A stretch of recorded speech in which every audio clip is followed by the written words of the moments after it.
Allez, on passe maintenant à cette journée qu'on va qualifier, je l'ai dit tout à l'heure à Christopher Froome, de extraordinaire. Elle est vraiment sortie de l'ordinaire avec tout ce qui s'est passé aujourd'hui. Oui, beaucoup de temps fort, Gérard. On notera quand même bien la belle performance de Thibaut Pinot qui a donné tout ce qu'il a pu dans ce début d'étape et son classement final de l'étape à plus de 16 minutes aujourd'hui, 51e. D'un autre côté, le grand écart, la belle performance aussi de Romain Bardet, 4e de l'étape à 13 secondes. Et puis, Christopher Froome. Alors, on le connaissait, excellent rouleur, extraordinaire grimpeur. Et maintenant, Cédric, eh bien, qu'est-ce qu'il reste aux autres? Il descend même les cols à une vitesse que personne ne peut le suivre. Époustouflant aujourd'hui, hein. Je crois que Chris Froome a surpris son monde. Nous ne l'attendions pas dans une descente. Il a piégé tous les autres favoris. En premier lieu, Quintana. Grave erreur de la part de la formation Movistar. Mais Chris Froome a saisi l'opportunité. Elle s'est présentée à lui.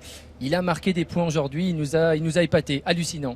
Sur les 184 km entre Pau et Bagnères de Luchon, première grande étape de montagne avec 4 cols au programme: Tourmalet, Ourquette, Dancizan, Val-Louron-Azay et Persourde.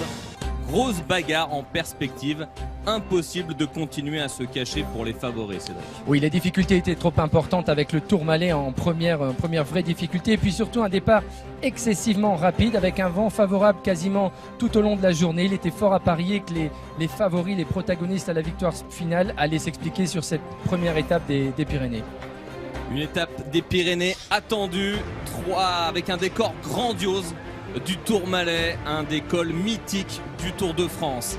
Et 3 hommes en tête dans les lacets de ce Tourmalet. Thibaut Pinot que l'on retrouve là, et ça nous a fait plaisir en début d'étape de le voir en tête de cette étape. Raphaël Majka, le grimpeur de la Tinkoff, et Tony Martin. Derrière, une quarantaine de coureurs dans le groupe des favoris. Un mini peloton mené par l'équipe Sky. Des maillots ouverts, Cédric, il commençait déjà à faire très chaud. Chaleur accablante, chaleur étouffante aujourd'hui, et déjà dès les premiers kilomètres du Tourmalet, des coureurs en difficulté. Derrière encore un groupe avec Julien Alaphilippe et Vincenzo Nibali qui a lâché prise. Et encore bien derrière, un groupe maillot jaune avec le maillot jaune, donc Greg Van Avermaet, qui sait déjà dans le Tourmalet, Cédric, qu'il ne portera plus à Bagnères de Luchon ce maillot jaune. Absolument, ce n'est pas un grimpeur, il a dépensé beaucoup d'énergie et il paie l'addition aujourd'hui.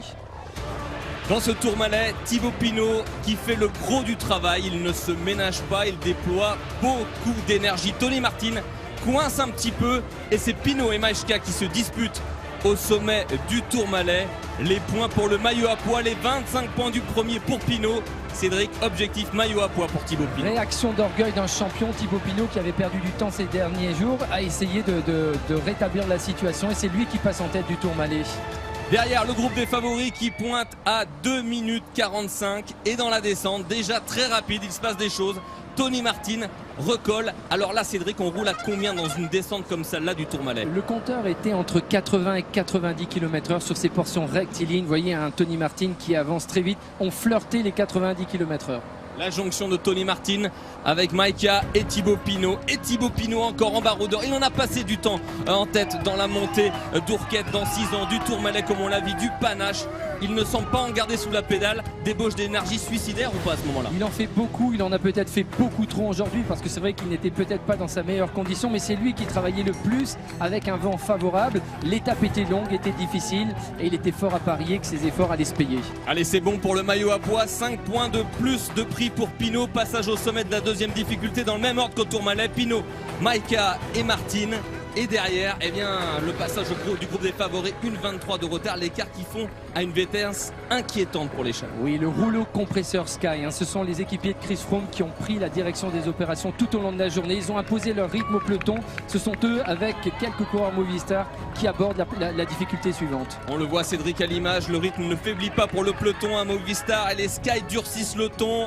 C'est Thibaut Pinot, le premier, qui est repris par ce mini-groupe de favoris, l'échappée qui implose.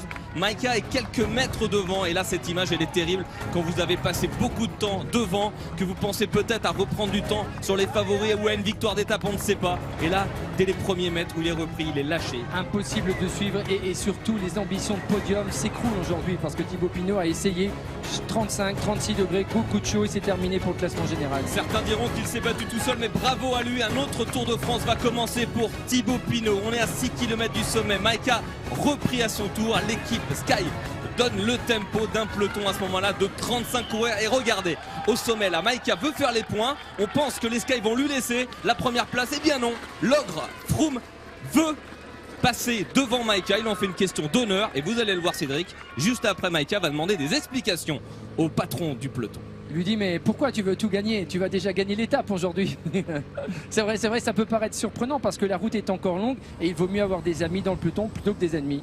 Et regardez dans cette descente, vous y étiez, Cédric, il y a eu la chute de Wilco Kelderman qui a déjanté, mais il reprendra sa place, mais il s'est fait quand même une belle frayeur. Oui, probablement un coup de patin trop important, une jante qui chauffe et hop, on déjante et voilà, ils sont repartis assez rapidement, il est revenu, mais effectivement c'était pas la meilleure des choses pour les deux coureurs de la Lotto Jumbo. Changement de vélo pour Wilco Kelderman, le néerlandais, le leader de Lotto Jumbo qui reprend sa place après une belle frayeur. Ils sont encore 33 à l'avant avec les Sky, les mieux représentés. 5 coureurs, il n'était que 3 autour de Quintana, mais tous les grands favoris on va dire du tour sont là. Froome, Quintana qui aborde la montée de Persourde. Voilà, marquage à la culotte parmi les principaux protagonistes et il était fort à parier que cette dernière ascension allait servir de rampe de lancement. Le tempo toujours élevé fait des victimes avec Maïka par exemple. Dans Persourde, le premier à lâcher, eh bien, un des animateurs de cette journée, Maïka, et Christopher Froome qui dandine de la tête, mais attention, il est là, il s'alimente, il fallait boire sur cette montée de Persourde pour éviter de prendre un petit choc thermique. Voilà, plus de 35-36 degrés, surtout une impressionnante force collective des Sky qui commence à accélérer. Sergio Henao, le Colombien, le coéquipier de Chris Froome qui accélère encore, les Sky gourmands sur cette étape qui veulent frapper un grand coup. Et surtout des Sky qui préparent le terrain peut-être à Chris Froome avec d'autres victimes comme Warren Barguil et Vandenbroek. Warren Barguil qui lâche dans ce petit groupe de coureurs, ils ne sont plus qu'une trentaine avec Christopher Froome qui prend les choses en main. Vous le voyez derrière lui, il y a Quintana, on ne le sait pas encore à ce moment-là, mais il prépare un gros coup car tout ce qui va arriver derrière était prémédité de la part de Christopher Froome. Et c'est surprenant parce que cette ascension de Perresourde était vent de face, vent défavorable. C'est aussi la raison pour laquelle ça a peut-être mis un peu de temps avant de se décanter. On voit Dan Martin à son tour essayer de tenter de sortir de ce groupe. Alors là, est-ce que l'on se teste ou est-ce que ce sont vraiment des attaques franches? On n'a pas le sentiment. On se teste, mais c'est surtout le vent qui souffle de façon défavorable qui impose aux coureurs justement une certaine attente. Des coureurs qui sont à la peine comme ici Pierre Roland, Alberto Contador aussi qui lâche du temps. Alberto Contador qui a du mal à se remettre de son début de Tour de France. Ça va être dur pour le podium. Il a définitivement perdu toute chance de briller sur ce Tour de France et c'est vrai que les chances de podium sont en train de s'éloigner. Et regardez à l'avant, un qui nous fait plaisir, Romain Bardet qui l'a fait une franche accélération, mais tout de suite c'est Nairo Quintana. Est-ce qu'il était dans son rôle Quintana d'aller le chercher? Non, je pense qu'il aurait dû laisser Chris Froome, mais c'est surtout ce vent de face qui pénalise tous les coureurs. Regardez le nombre d'attaques auquel on a assisté dans Perresourde, c'est Valverde à son tour qui accélère en tête de groupe.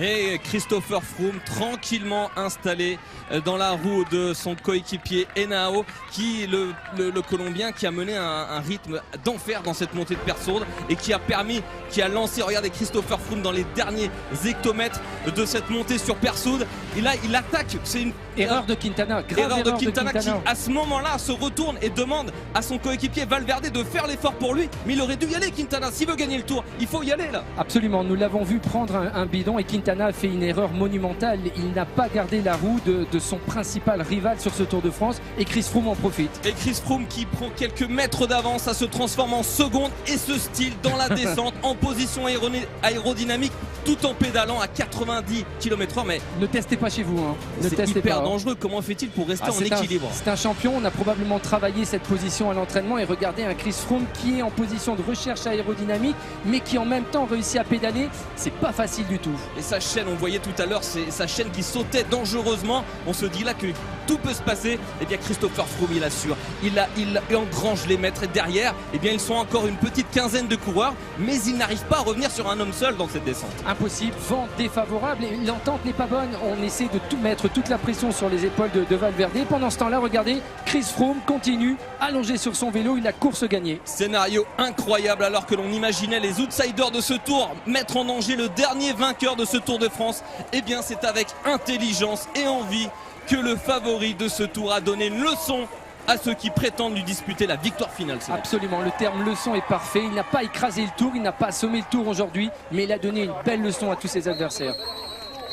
6e victoire d'étape pour Chris Froome qui, comme à son habitude, alors qu'on se disait que dans la montée de Persourde il n'allait pas attaquer, et bien c'est dans la descente qu'il a taper du poing en disant le patron c'est toujours moi. Voilà, nous l'attendions demain sur les hauteurs d'Arcalis et Chris Froome a saisi cette opportunité, il a tenté, ça a marché. Alors qui pourra battre cet homme? Eh bien on le saura peut-être dans les prochaines étapes, Cédric, et dès demain, Dan Martin qui va aller chercher une belle deuxième place, Joaquim Rodriguez et on l'a dit tout à l'heure, Romain Bardet c'est bien 4e, c'est notre chance française. C'est notre meilleure chance française, il aurait peut-être pas dû attaquer, il faut surtout pas prendre trop de devant parce que nous le voyons, on ne laisse pas partir Romain Bardet, c'est encore un homme dangereux pour le général. Et ce maillot jaune qui lui va si bien, c'est une image que l'on risque de revoir, Gérard et Cédric, de nombreuses fois. Christopher Froome signant un maillot jaune, le classement de l'étape, on l'a dit, de Christopher Froome devant bien sûr, et la 4e place de Romain Bardet. C'est bien Romain Bardet, il faut qu'il continue, il faut qu'il passe ces Pyrénées et nous réserver peut-être quelque chose de beau dans les Alpes. Absolument, et pourquoi pas dès demain aussi dans les Pyrénées, mais c'est mérité puisque ce sont les équipiers de Chris Froome qui ont travaillé toute la journée, donc pour travailler toute la journée, autant avoir le maillot jaune dans l'équipe. Et au classement général, eh bien, ce sont 2 Britanniques aux 2 premières places, Chris Froome et Adam Yates, premier français, Romain Bardet 9e. Attention, Nairo Quintana qui 6e a déjà perdu 23 secondes, dans le même temps que Romain Bardet d'ailleurs sur Chris Froome. Et on peut noter la 14e et 15e place au classement général de Warren Barguil et de Pierre Rolland. Petit tir groupé, c'est pas mal, avec Rafał Majka qui a pris le maillot de meilleur grimpeur pour 1 point pour Thibaut Pinot, qui peut en faire un objectif. Alors j'espère, mais j'ai vu Majka se relever dans paix et ressourde, il n'était pas fatigué, je pense qu'il a économisé son énergie pour aller prendre des points demain. Il y aura une belle bagarre pour ce maillot de meilleur grimpeur. Et le maillot vert solidement, j'ai envie de dire, installé sur les épaules de Mark Cavendish. Mark Cavendish qui a passé, on va dire, une journée tranquille. Oh, demandez pas à lui, c'était quand même difficile, mais je pense que voilà, il a bien géré, c'est un grand professionnel. Il fallait finir dans les délais, il s'est bien organisé dans ce qu'on appelle le groupe Eto. Est-ce qu'on se fait vraiment mal dans le groupe Eto, même dans une montée comme ça? Si, on se fait mal, parce que quand on est sprinter, c'est pas terrible. Il n'a pas un bon rapport poids-puissance, Mark Cavendish, en montée. Merci messieurs, coup double extraordinaire de la part de Chris Froome aujourd'hui. Et puis